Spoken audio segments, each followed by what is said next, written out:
Okay,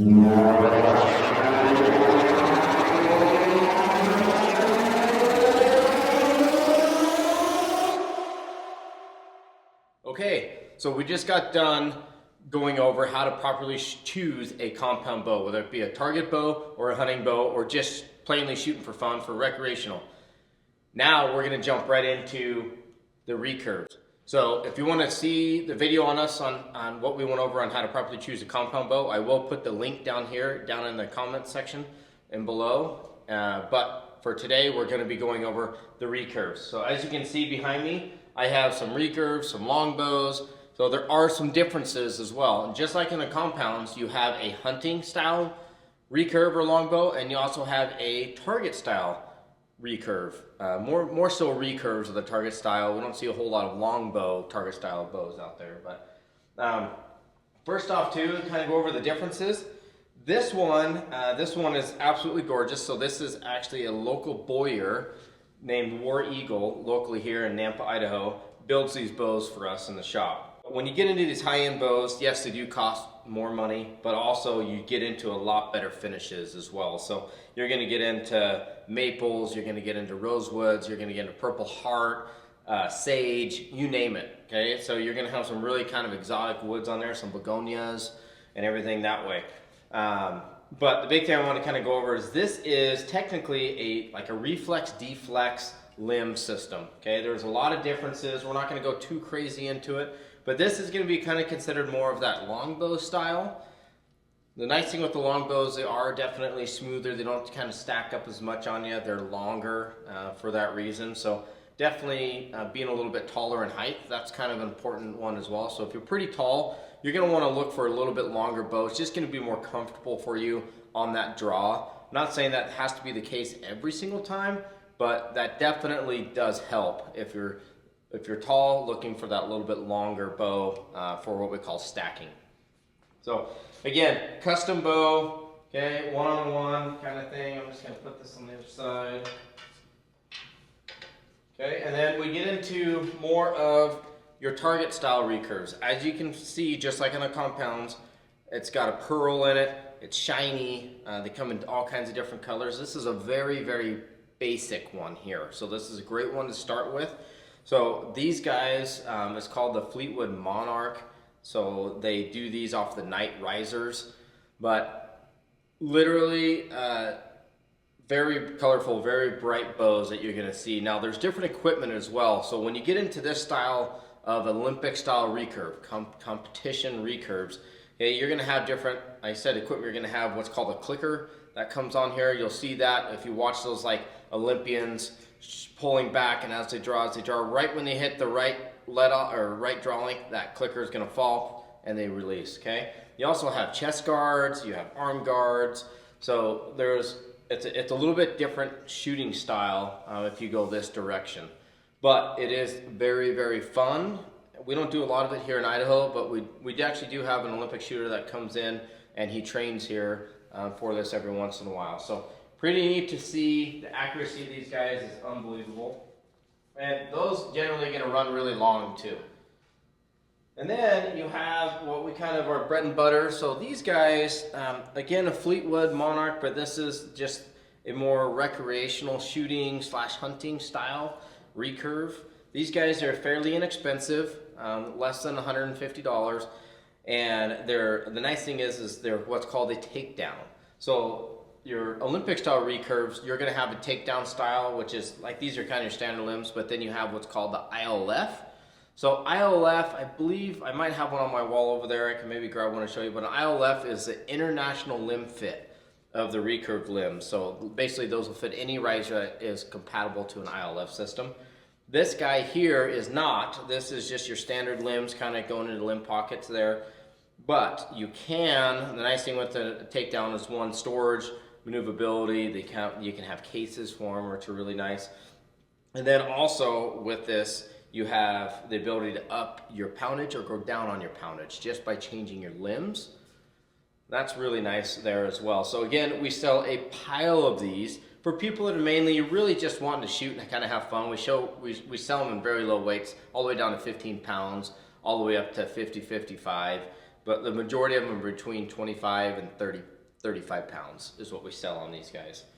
So this one, if you're looking at just wanting to kind of get started, have fun with it, shoot in your backyard, stuff like that, you're going to be looking at a style of a bow like this. There are a lot of bows out there kind of look the same.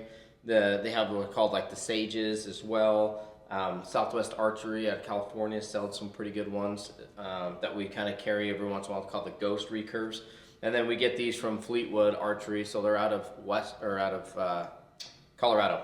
So kind of thing. And then you get into more of kind of like, I would say mid-range to high-end. So you have all kinds of different styles out there. This one's pretty old. The reason why I grabbed this one is just because of how short it is. Now, the shorter the bow generally is a little bit less forgiving than a taller bow. Not to say that if you're a taller guy, you can't shoot these. People do it. I've seen it. It does surprise me how well those people can shoot these bows, and if they're just comfortable with it and they understand it, you're going to shoot it well. For the most part though, these guys are going to be more compact. Most of the time people are going to be hunting with these, so shooting out of blinds. So you got to know kind of what you're going to be doing if you're going to be hunting with a recurve. If you're going to be doing a lot of ground blind shooting or tree stand or crawling on your backs a lot, you know, so a smaller compact recurve does a good job. Bear does a great job with recurves. I've seen their finishes kind of struggle throughout the years, but now it seems like they're kind of coming with a really strong finish now, and their bows are doing really well. Beautiful bows as well. So, all right, I'm back now with that ILF style recurve. Again, this is more of like on the hunting side. On this bow here, you can see it's got some beautiful woodwork and everything there. This is also from Western Archery out of Colorado. But this is ILF, so ILF, they just slide right out. So you have this system right in there into the riser. Okay, that is what an ILF limb fit is. So I can literally take these limbs and put them on an aluminum riser if I wanted to, Olympic style riser, or I can even get some like really nice carbon backed limbs, glass back limbs, and that are all very well decaled out that you would see in the Olympic style, and I can put those on this riser. So a lot of versatility if you go with an ILF limb system, and that's obviously why it's called the International Limb Fit. So on that guy, when you get into the target world and you get into that style of bow, basically you pay for what you get. So limbs can be very expensive for the limbs, like upwards of thousands of dollars for the limbs, or as low as 150 or so. And then the risers also, you pay for length and you pay for quality. So riser length is really important when it comes into looking for an Olympic style recurve. So generally, most of the time we see around here, we see those 21s to 25 inch risers. Very rarely you see a 27 inch come for an Olympic style riser.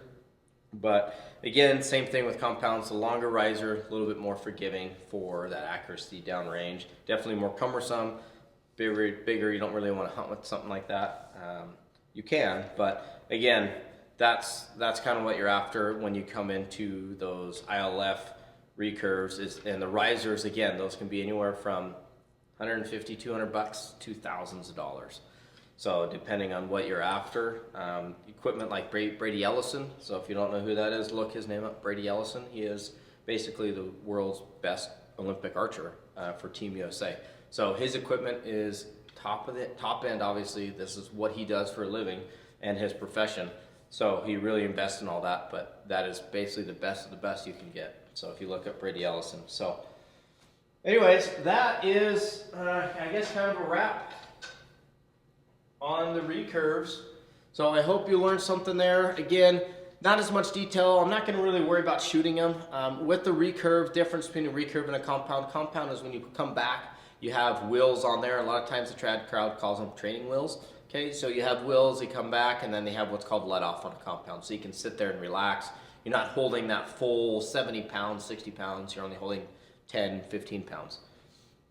When it comes to the recurve style or longbow style, you get into more of, again, recurves, longbows, reflex, deflex, and ILF style, Olympic style bows. But you get into, when you come to full draw, you're holding that full weight. So there is no real let off really with it. There is a Swedish bow company, if I remember out, that kind of does build a recurve with some let off, which is kind of neat. I've seen a couple of those come through.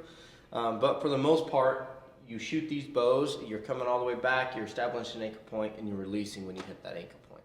So again, I'm not going to get into the whole world of components of the recurves or the longbows, but that is your differences of what you're looking at from a very basic to a very high end into the Olympic style shooting. So thanks again, guys. I appreciate it.